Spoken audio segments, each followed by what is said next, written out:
Lamont at large here. I am in the city of Vail in the state of Colorado. Currently, I'm walking through Vail Village. It's kind of empty right now because of what's going on with the coronavirus. And as I walk through the bridge, I want to tell you a quick story about a woman who was walking these very streets on March the 15th of 1975, and this woman's name was Julie Cunningham, a very bright-eyed, very attractive, fun-loving woman. So Miss Cunningham, she lived close by in a pretty nice neighborhood called Apollo Park, and that night she wanted to get out of the house.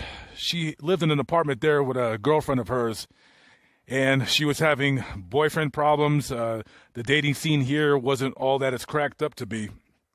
She just wanted to get out, have some fun, get away from everything for a while. So she comes out here by herself,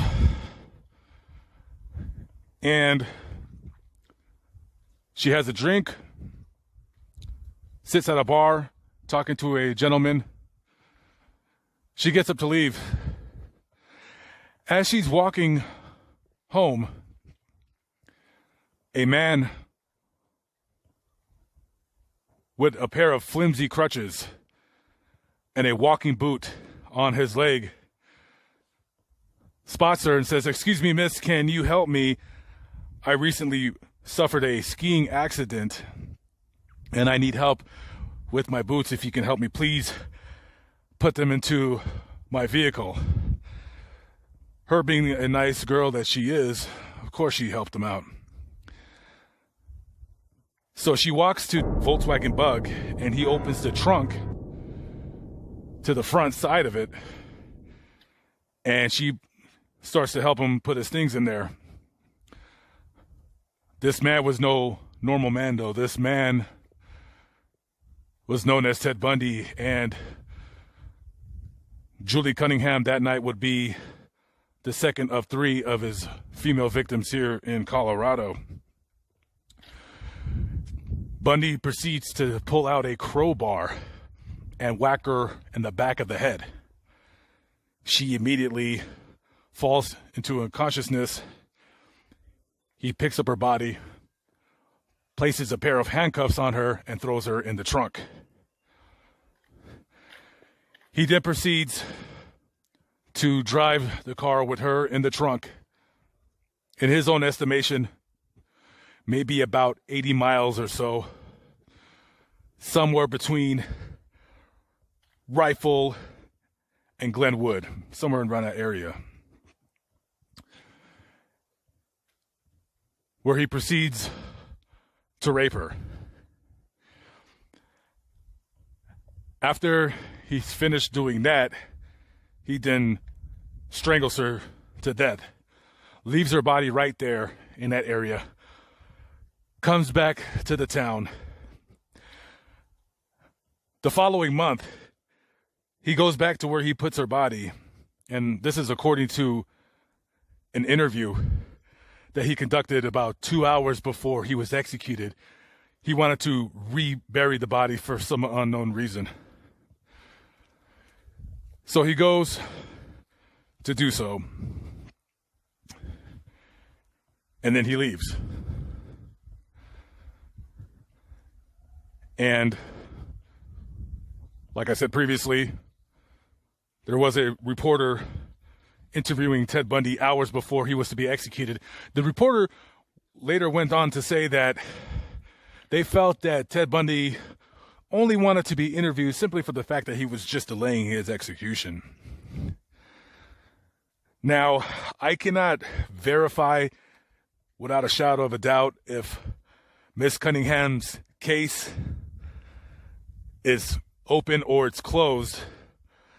The Vail Police Department do feel that Ted Bundy did, in fact, murder this girl, and that various things that he said about the murder, they were led to believe that he did murder her. He described an area where he buried her as having a roundish driveway like you see on the pictures on the screen in front of you. No trace of her body has ever been found. Nobody knows if maybe animals made off with her body. And no hikers have ever reported finding any kind of human remains. There has been a skull that was found in Durango, Colorado, say about 10 or 15 years ago.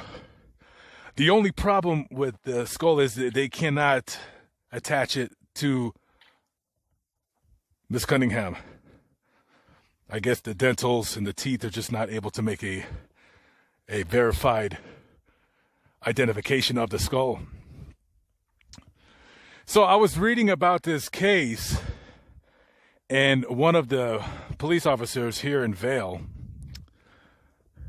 was stating how people online are always bringing up this case. They're always bringing up the Cunningham murder, whether it be solved or unsolved. And he was remarking the fact that it doesn't give the family any closure when people are writing articles online, when they're doing podcasts on the nature of the killing, or like me, making a video on YouTube for you guys to just watch and see and what have you. Now, the problem with what he says, in my own opinion, is as follows. There should have never been a Julie Cunningham murder. There should have never been Oliverson murder, Denise Lynn Oliverson. Neither of these women should have been murdered. But Ted Bundy, if some of you don't know, at the time that he committed these murders, was an escaped fugitive from the Glenwood Springs area. He was locked up in Garfield County Jail. He was placed there after he already had escaped from a lockup at the Pitkin County Courthouse. He was arrested and held in jail there for the murder of Karen Campbell. So Ted Bundy gets arrested for her murder, and he escapes not only once, but twice. And it's because of the fools and the idiots working at these jailhouse facilities in the mid-70s. They can't seem to find a way to keep a convicted killer behind bars. And because of their inept incapabilities of protecting the public at large, Miss Cunningham had to die. Now, before I end the video, there is something that I need to touch on. Earlier in the video, I stated how Miss Cunningham had went to a bar, and according to eyewitnesses, she had went to the bar to meet up with a man, a very good-looking man, a man with dark hair and dark eyes, who was sophisticated and intelligent, who was a very, very successful attorney, at least according to him.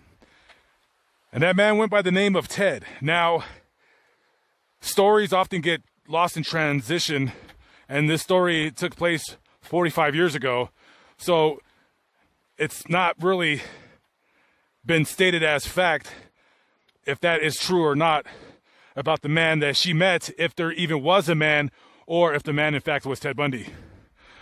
The story that was related to you guys earlier was told by Ted Bundy himself. So I'm approaching the bus terminal where Ted Bundy was when he caught a one-way Greyhound bus trip out to Florida.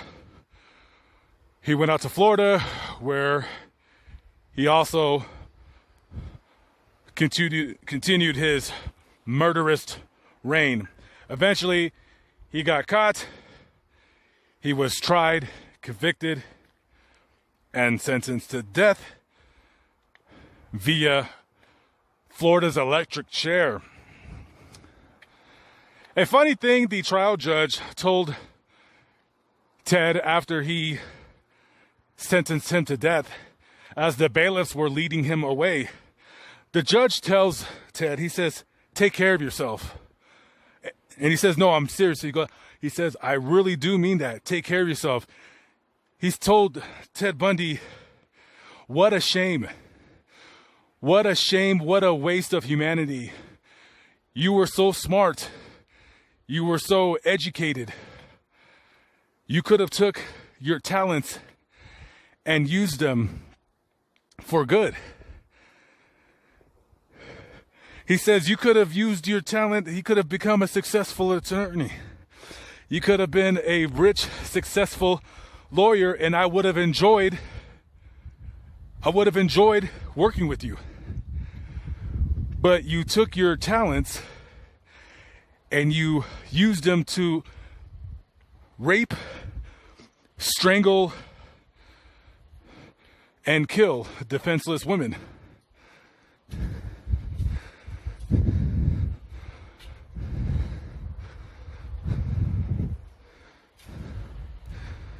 This is where Ted Bundy's trail leaves off. Right off of I-70. Anyways, guys, Lamont at large, signing out. Hope you enjoyed the video from beautiful, wonderful Vail, Colorado.